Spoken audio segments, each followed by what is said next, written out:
It is June 22nd, 2022. Good evening and many thanks indeed for joining us on Rwanda TV News. These are the top stories for our viewers in Rwanda and across the world. This Wednesday afternoon, President Paul Kagame received letters of credence of 4 new envoys accredited to Rwanda. Charles, the Prince of Wales, and his wife Camilla, the Duchess of Cornwall, today visited different locations in the country, including the Kigali Genocide Memorial, to pay their respects to the victims of the 1994 genocide against the Tutsi. They are in Rwanda to attend the Commonwealth Heads of Government meeting. Now, participants of the Business Forum meeting of the Commonwealth countries pointed out that adding value to domestic products can serve as a solution to assist countries to cope with the effects of COVID-19 pandemic.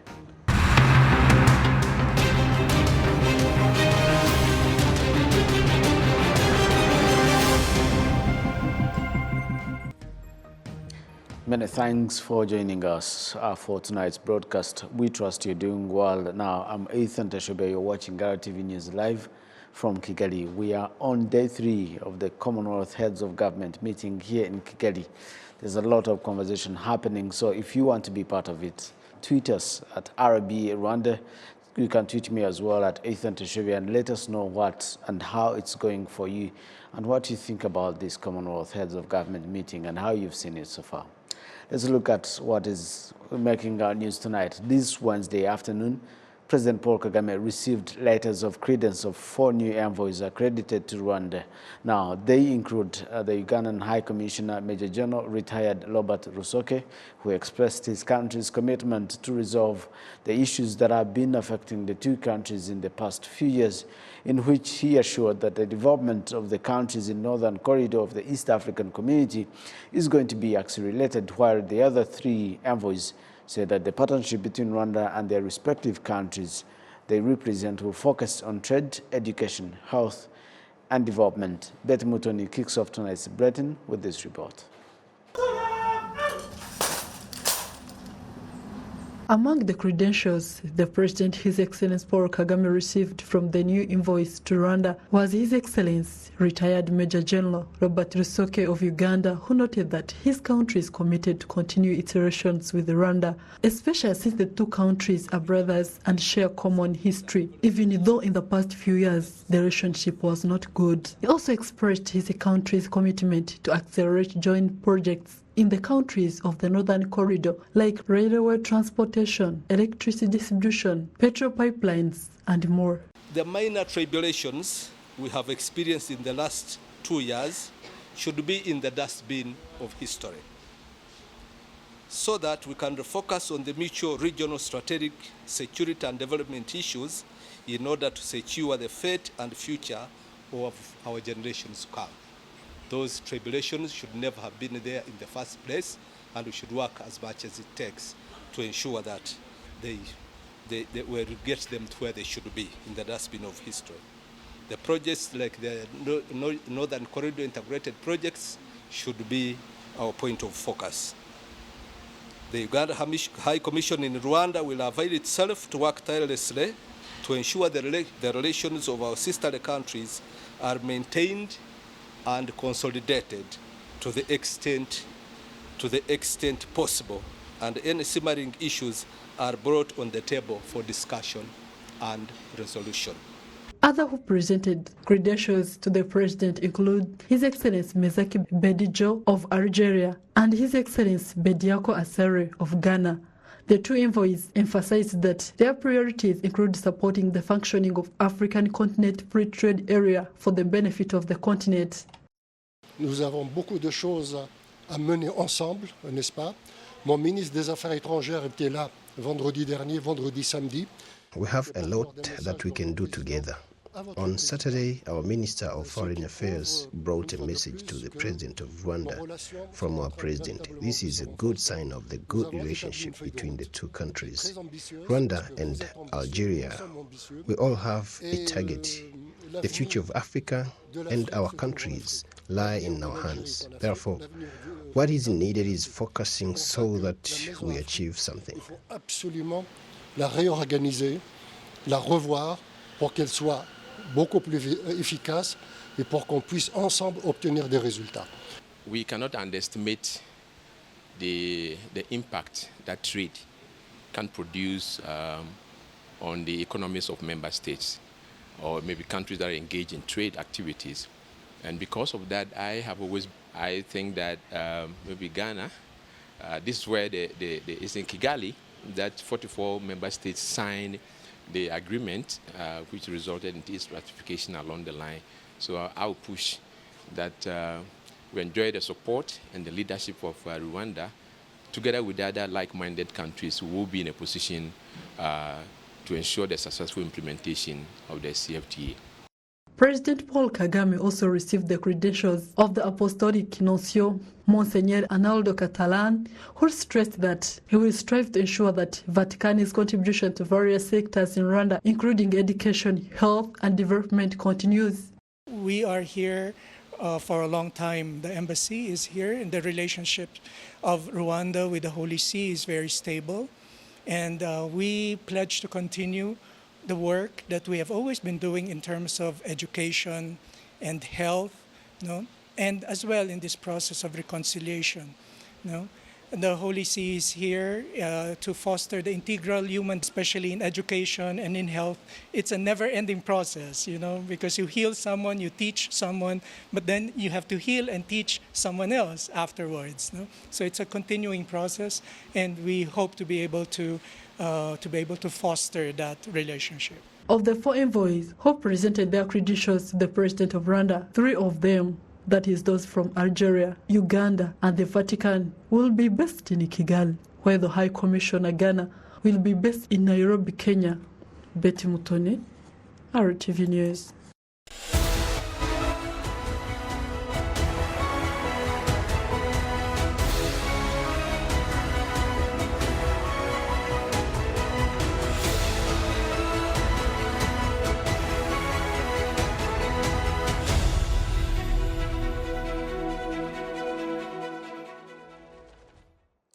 Since last night, it's been a busy traffic at Kigali International Airport, with several heads of state and government arriving in Rwanda for the Commonwealth Heads of Government meeting. Now, Charles, the Prince of Wales, and his wife Camilla, the Duchess of Cornwall, also arrived in Kigali on 21st June 2022 for the Commonwealth Heads of Government meeting on Wednesday. Now, they also visited they visited different locations, including the Kigali Genocide Memorial, Rwanda's Women Network, and Mbyo Reconciliation Village. Ghislaine Muguneza visited these places also and filed this report. Prince Charles, who is attending Chogam on behalf of Queen Elizabeth II, together with his wife, Camilla the Duchess of Cornwall, were welcomed by His Excellency President Paul Kagame at Village Urugwiro, where they have discussed the bilateral relations between Rwanda and the UK. The First Lady of Rwanda, Her Excellency Jeannette Kagame, and the Duchess of Cornwall also held discussions that centered on Imbuto Foundation initiatives of promoting and supporting access to quality education and health for all, as well as empowering women and youth. Through their Twitter handle, the Prince of Wales and the Duchess of Cornwall thanked President Paul Kagame for the warm welcome to Rwanda. The royal couple then visited the Kigali Genocide Memorial and paid their respects at the graves of more than 250,000 victims of the genocide against the Tutsi buried there. They tweeted the following: "We remember all the victims of the 1994 genocide against the Tutsi. The Kigali Genocide Memorial is the final resting place for more than 250,000 of the approximately 1 million victims of the genocide." His Royal Highness Charles, the Prince of Wales, also visited the Nyamata Genocide Memorial. In the 1994 genocide, about 10,000 Tutsi gathered at what was at the time the Nyamata Church, thinking they would be safe, but they were killed nevertheless. The church has now been converted into the 6th of Rwanda's national memorial sites, with over 45,000 victims buried there. The royal couple also paid a visit to the Mbyo Reconciliation Village in Bugesera district, which helps to upbuild the resilience needed for Rwanda to leave behind the past and for communities to live together. They visited Rwanda Women's Network that aims to support female survivors of the genocide with shelter, providing training on vocational skills and helping them to get employment. The Royals also visited the project ARCOS that is dedicated to environmental protection, working in collaboration with local communities. Gislen Mugwaneza, RTV News. It's going to be a very, very long week for the reporters and journalists in this country, so keep them in your prayers. Now, still on Chogam, on Wednesday, some of the thought leaders at the Commonwealth Business Forum 2022 attended a roundtable session on accelerating the transition to sustainable energy. Access to funding was one of the challenges raised during the leadership think tank. RBA's Isabel Masozera caught up with the Victoria Sebula, the Chief Executive Officer of the Africa Enterprise Challenge Fund, to better understand the barriers to energy finance in sub-Saharan Africa. It is day 2 here at the Business Forum, and it's a pleasure to bring you yet another conversation. This one is on accelerating the transition to sustainable energy. That has been the conversation this morning, and I'm delighted to be speaking to Victoria Sebula, who is the CEO, Africa Enterprise Challenge Fund, Kenya. Welcome to the conversation. Thank you very much. One of the things that stood out was the fact that we need to make sure that local innovators in the field of sustainable energy can have access to funding. What is the solution? What can we do to change that? Being in a developed country or being in sub-Saharan Africa is tough for entrepreneurs and innovators for the reason that they are in countries that actually are overrepresented in the risky category. Investors are very shy to invest. We are having countries that are a CCC rating that is totally way, beyond what institutional investors, private sector investors in the debt part would be willing to take on, right? It is beyond their fiduciary mandate. The reality really is that financing that is appropriate for small, medium enterprises continues to be scarce.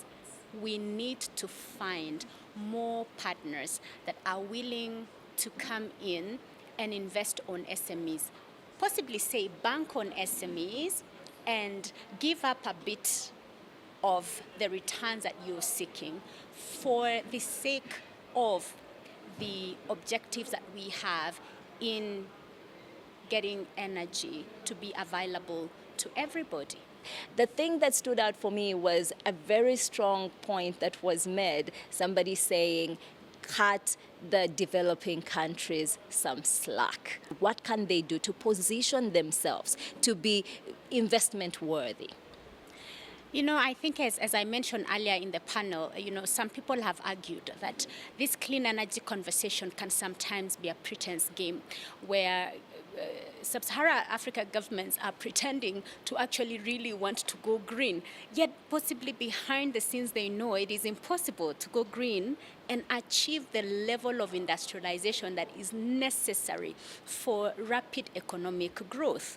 And then you have the developed countries who continually offer pledges. They pledge millions of dollars, billions of dollars. Follow through and see how much of those resources are finding themselves in the hands of enterprises in Sub-Sahara, and it will be a dot. So the pledges that we make come also with conditionalities and terms that are inappropriate for the continent, for the type of entrepreneur, for the risk levels that are in the country. I think, though, that it is a wake-up call to Sub-Sahara governments for them to realize that your own innovators, your own private sector, it is you to create that environment that powers them. Highlight some of the challenges that... All right, as you can see live happening here at Kigali International Airport, like I told you earlier on, heads of state continue to arrive in the country.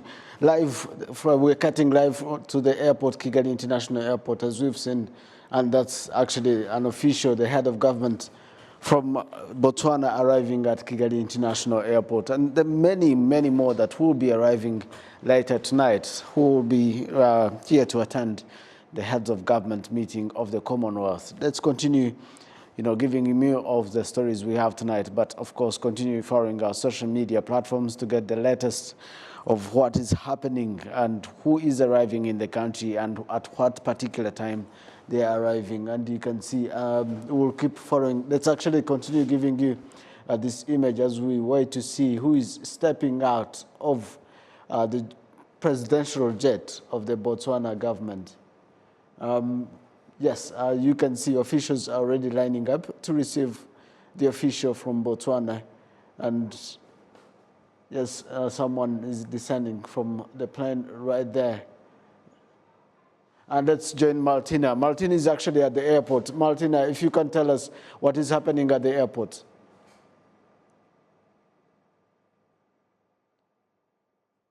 Ethan, yes, I'm right here at Kigali International Airport. As you can see on your screens, the President of Botswana has arrived. His Excellency Mogwetsi E.K. Masisi has currently arrived at Kigali International Airport with his delegates ready for the Commonwealth Heads of Government meeting.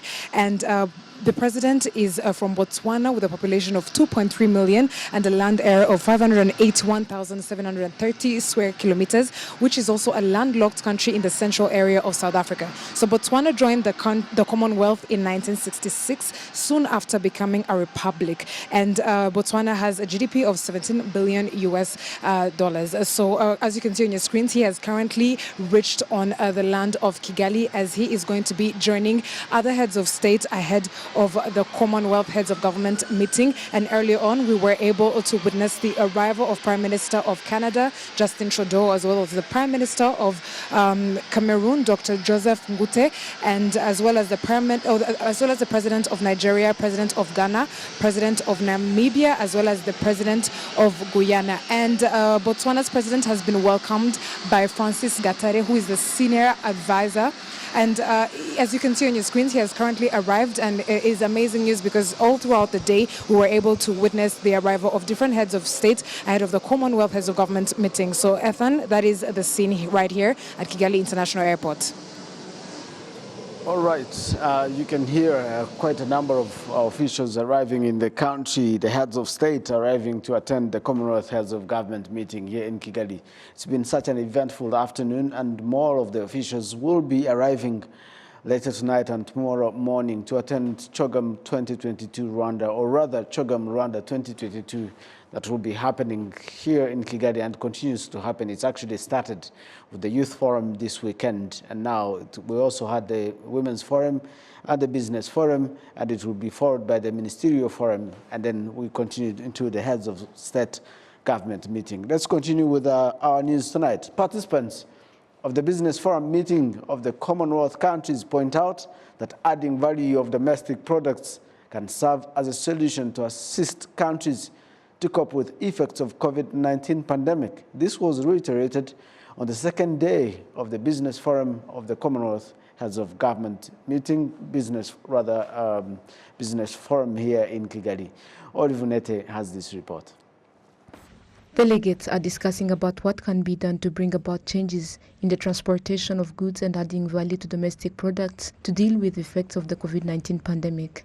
Benjamin Karenzi, the Chief Executive Officer of Zora Boats, a company that specializes in humanoid robots that are used in various services, explains the importance of producing goods within the country. The CHOGM Business Forum is an exciting opportunity for us to really showcase what in Rwanda we have been doing in terms of deploying robots, especially those that we deployed during a difficult time of COVID-19 that were helping front care health workers to mitigate the spread of COVID-19.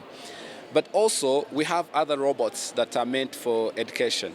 While various measures were put in place to contain the spread of the COVID-19 pandemic in various parts of the world, transportation of goods was negatively affected and the population was deprived of essential necessities. Thus, increasing the capacity of domestic products and adding value to it can serve as a solution to deal with the effects of the pandemic, as Dr. Jan Akemorfau, chairperson of the Cameroon Investment Promotion Agency, explains. When our government closed the frontiers, they allowed cargo flights to come in and ship in, so we will not have a disruption.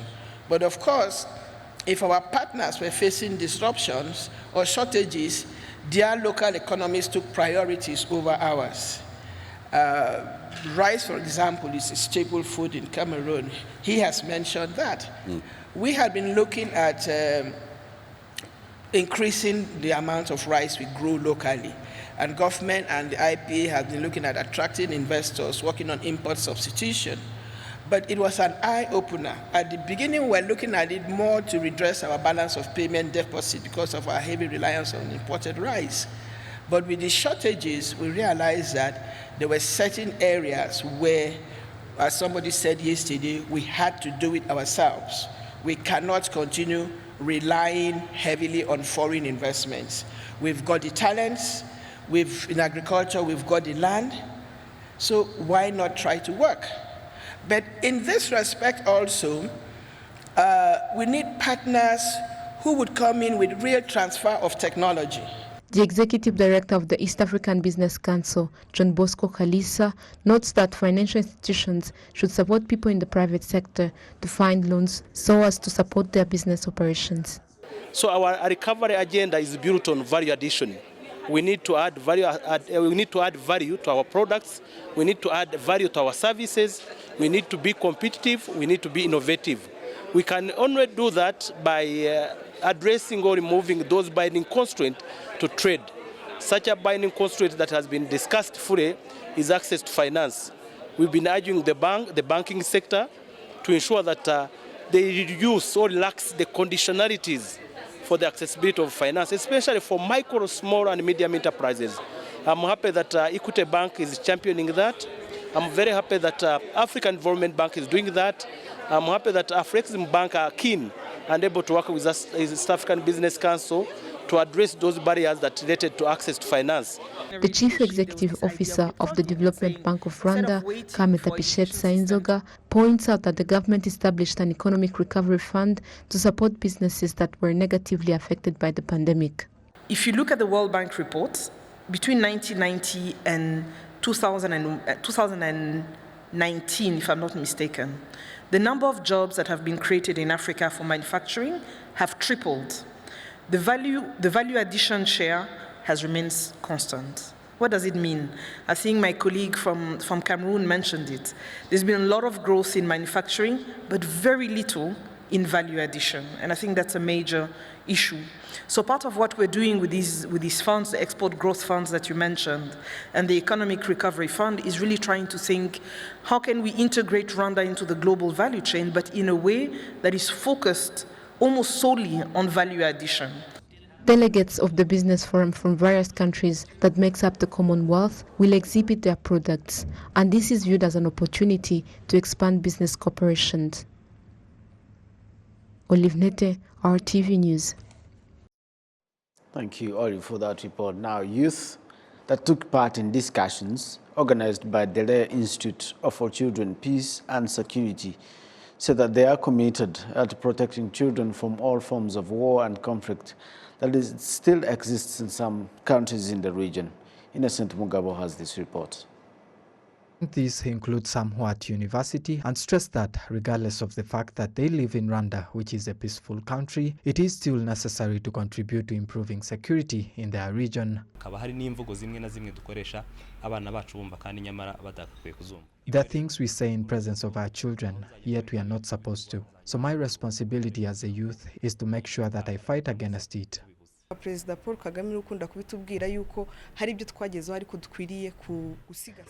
Kagame always urges us to preserve peace, so we cannot just go and sleep in, hoping that we achieved it all. This year we have the African Conference to be held in Kenya, so these are the things we shall have to address to understand our responsibility in improving security in our region.